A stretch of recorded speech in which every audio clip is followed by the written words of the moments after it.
position, Nimzowitsch played rook b1, black played rook to e8, which is a very strong move. Because of back rank weakness, white cannot capture the queen because black is going to checkmate them. So, and black got the counterplay and game went on.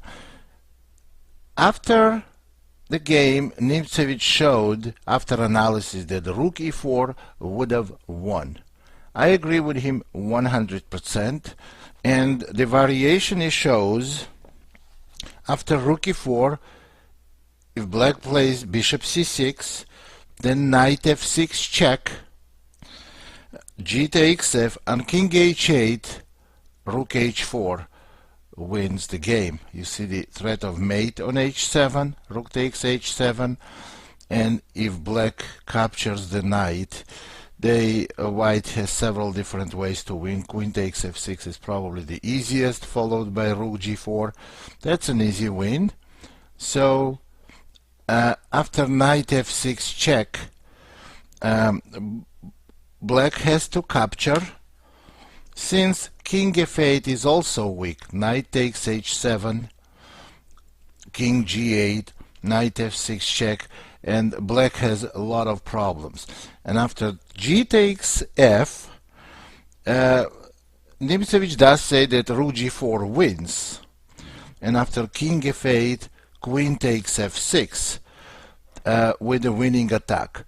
Now, I don't dispute that. I agree with it 100%, but here is the point, very important point I want to make. That's actually, I don't really like the way Nimzowitsch just shows the variation and shows the winning move. In order to learn, you have to realize in today's chess we have criteria and certain principles that help us find the winning move. Well, here are the criteria. If you notice, all black's pieces are located on a queen side.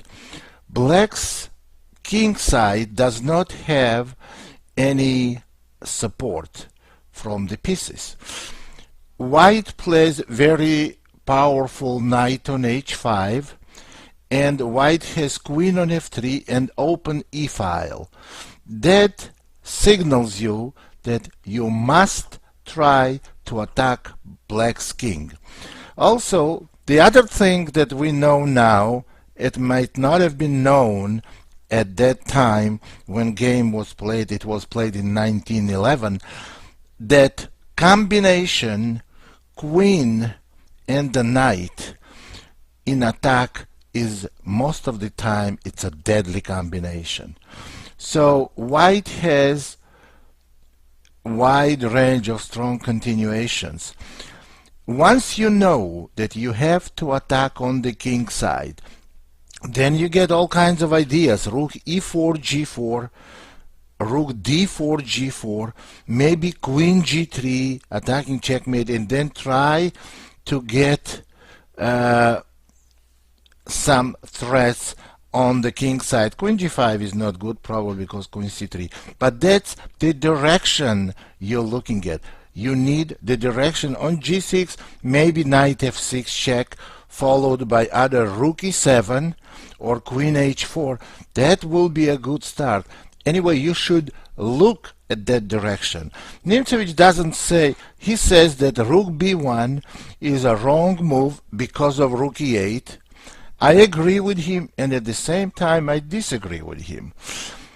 Rook b1 is definitely wrong move, but it's wrong not only because black has rook e8 move. It's just in general, it's a wrong approach and a bad move. You don't need to go to a queen side. You don't need any presence and any contact on queen side. You must concentrate on a king side attack, especially when you are a pawn down and you have big presence of your pieces on king side. So now you know the target is the king side. We have to attack and we have to do it quick.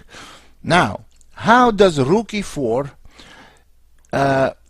Nimzowitsch found this move, and he talks about this move much later after the game. But here is the simple way why in today's world relatively strong player can find rook e4 move quickly. Okay, if you don't see immediate mate with a queen and a knight, you see you can't win right away. That means, that signals you that you must bring more pieces. Now, in order to bring, obviously, more pieces is not going to be a king or a pawn, so we have to bring the rook.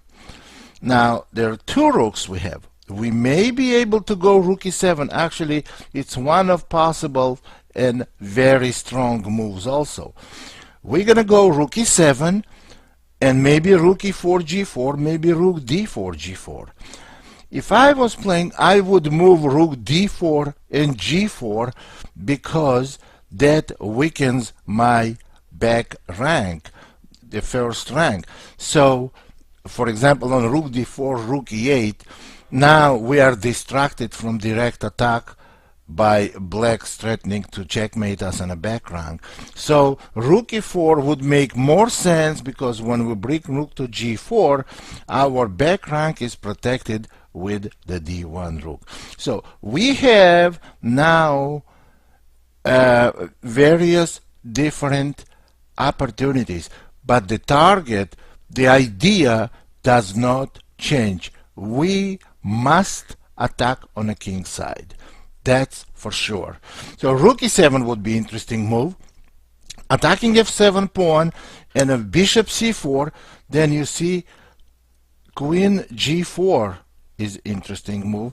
Also threatening queen takes g7, queen takes c4, but then black plays queen takes c3, protects the mate and protects the bishop. So how do you find the correct move in chess? Correct move is found today using various different criteria. One, you see the location of your pieces and you know what your plan is. That's number one. Number two, you have to calculate variations and you have to look at various different possibilities, and I strongly recommend to try to make the best move, calculate the best moves from your opponent. That's what you have to do. So once you calculate rook e4, you calculate rook e7. Now you see we narrowed down to 2 or 3 moves, probably 2. Rook e4 is a lot easier move to find than it may appear to you.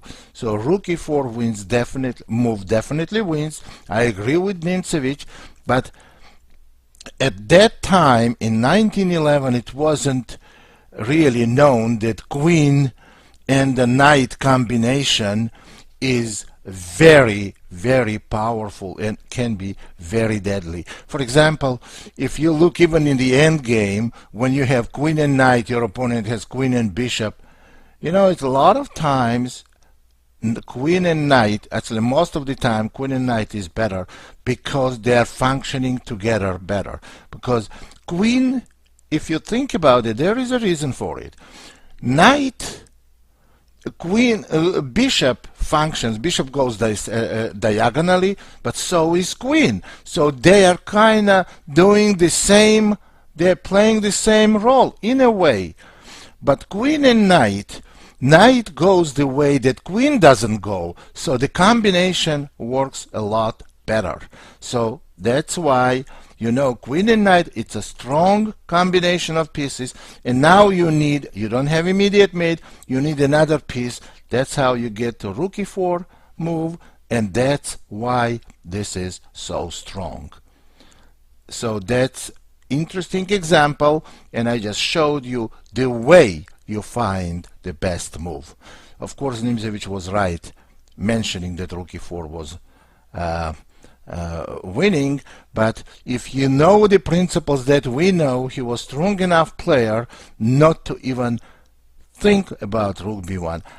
For example, move like rook b1 would never cross my mind, even if it was a good move, because it's counterintuitive and it's wrong, and the position does not require to play rook to b1.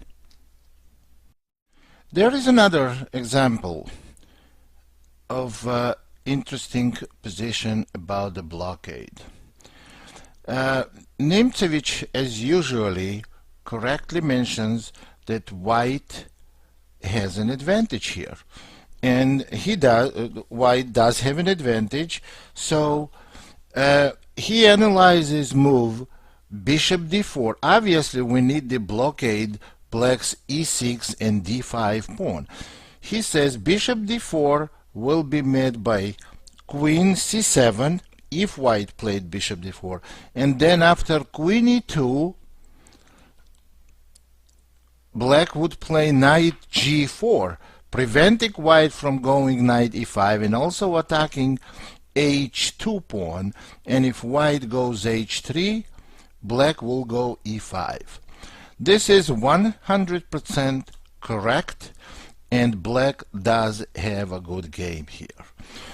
But only one thing I disagree with him, that one thing that Nimzowitsch doesn't write about this position. So he correctly points that blockade is essential, and I agree with him, but why would I play bishop d4? Now, in order to maintain the blockade is already there. I don't want to keep dark squared bishops on the board. Why would I go bishop d4 to try later to put knight on e5 when I can go queen e2 right away? And this is the correct move, queen e2 in this position. And Nimzowitsch mentions the queen e2 move, and this move does give white advantage. But what I don't like is why to mention bishop d4. Bishop d4 is wrong move because after queen c7 we losing grip, even if it's temporarily. We're losing grip on the blockade. Blockade is already there. If I had this position, for example, here I would go bishop e5, but no way I would go from e5 to d4. I want to exchange dark square bishops and have black have bad light square bishop, and later I want to mount my knight on e5. The way explanation goes, for those of you who are interested and who want to learn essence of the positional play, bishop d4, good player would never seriously consider. This is Grandmaster Damian Lemos here for onlinechesslessons.net. First of all, I hope you enjoyed this video. If you would like to receive more free chess videos from us, you can just click the subscribe button below. I would also highly recommend signing up for my free mail course, the 10 Grandmaster Secrets to Dominate Chess. During this exclusive course from onlinechesslessons.net, I'll share with you my own Grandmaster shortcuts to effective attacking, defending, and growth hacks to improving your chess without complicated books or memorization. So sign up by clicking the sidebar on the right, and I know you won't be disappointed. Once more, this is Damian for onlinechesslessons.net, and I'll see you in my videos. Thank you.